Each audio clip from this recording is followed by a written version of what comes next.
All right, let's get right into it. Today we're talking about a boxer who didn't just win, he completely changed the game. I'm talking about the one, the only, the undefeated master of strategy, Floyd Mayweather Jr. You know, when you boil it all down, boxing has this beautiful, kind of simple idea at its heart. It's called the sweet science.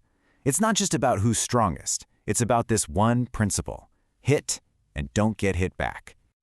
So that's the big question we're tackling today. How on earth did Floyd Mayweather Jr. take that simple idea and perfect it to a level nobody had ever seen, building a perfect record and a billion-dollar empire all at the same time?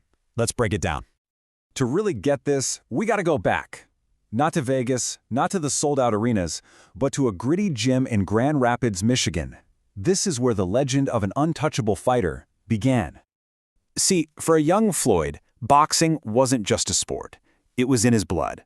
His dad, his uncles, they were all pro fighters. The gym was basically his playground. So he wasn't just taught the craft, he inherited it. And right from the jump, you could tell he was different. He had this style, so brilliant on defense that his teammates and the amateurs gave him a nickname. They called him Pretty Boy. Why? Because he'd go through brutal fights and walk out without a single mark on his face. And this pretty boy thing, it wasn't an accident. It was a whole philosophy. See, most guys are headhunting, looking for that one big knockout. Not Floyd. He was obsessed with defense, with building this fortress around himself.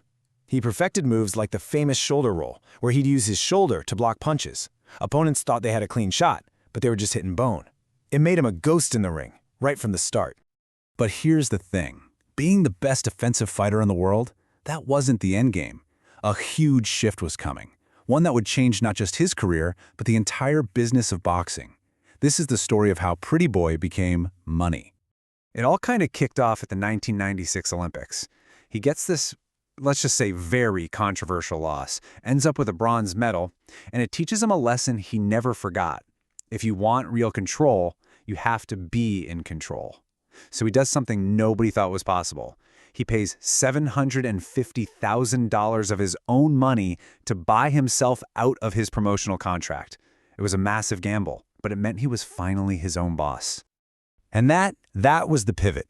He went from being Pretty Boy Mayweather, the incredibly talented fighter who still worked for someone else, to Money Mayweather, the master promoter who called all the shots. He wasn't just a part of the show anymore, he was the show. Okay, so now he's in charge. The business side is locked down. And with that freedom, he could get back to perfecting his craft inside the ring. What came next was a pure masterclass in the sweet science. So what was the secret sauce? The Mayweather method? Well, it was like this four-part masterpiece. First, he'd lure you in, make you think you had an opening. Then, he'd time everything, even your breathing. Third, he'd counter with the precision of a surgeon. And before you even knew what hit you, boom, he was gone. Evade and reset, over and over again. And I love this quote because it just nails it. He wasn't a brawler coming to smash you. He was a thinker. He took the most dangerous champions in the world and just dismantled them, piece by piece, with his intelligence. I mean, just try to imagine the pressure. You're standing across the ring from a monster puncher like Manny Pacquiao or a young, hungry Canelo Alvarez. The whole world is watching. And in the middle of all that chaos, Floyd was always the calmest person in the building. His mental game was just as dominant as his physical one. And that really gets to the heart of it. For Floyd Mayweather, a boxing match was never a brawl. It was a game of chess. Just, chess at 100 miles an hour. Can you imagine being his opponent? It was like trying to fight a ghost. He's right there, right in front of you, but every time you swing, you hit air. It had to be absolutely maddening. So you take the defense, the business smarts, the in-ring IQ, and it all boils down to a legacy defined by one single perfect number. 50 and 50 fights, 50 wins, 0 losses. Just let that sink in for a second. In a sport this brutal, this unpredictable, he achieved perfection.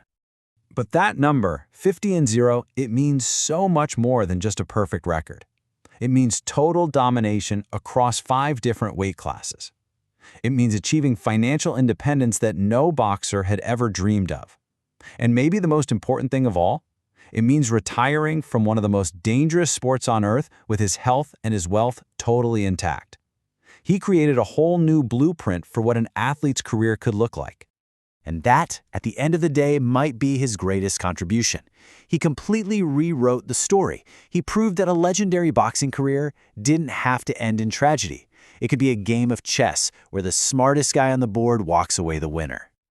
So I'll leave you with this thought. In combat sports, we always celebrate raw power, the knockout punch. But Mayweather's career makes you ask a different question. What if the real genius isn't the one who hits the hardest, but the one who figured out how to win without ever getting hit at all?